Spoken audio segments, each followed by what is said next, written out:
தொந்தரவு இந்த கன்னிராசிக்காரர்களுக்கு இருக்கக்கூடிய ஒரு அமைப்பு கட்டாயம் இருக்கும்.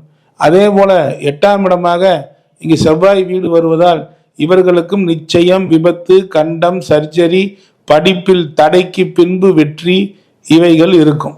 நிச்சயமா ஒரு விபத்து, கண்டம், சர்ஜரி அல்லது கோர்ட்டு வழக்கு, வம்பு, அவமானம் சந்திக்காத கன்னிராசி கன்னிலக்கணக்காரர்கள் இருக்கவே முடியாது நண்பர்களே.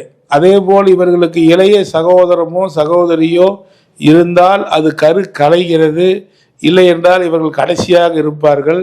அல்லது அப்படி இருந்துவிட்டால் அவர்களுடைய வாழ்க்கை அவ்வளவு சிறப்பானதாக இருப்பது இல்லை.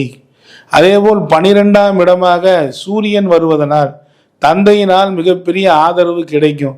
ஆனால் தந்தையை இவங்க முழுசா மதிச்சு வணங்குறது இல்லை. எனவே கன்னிராசி அன்பர்கள் நீங்கள் யாராக இருந்தாலும், கன்னி லக்ன அன்பர்கள்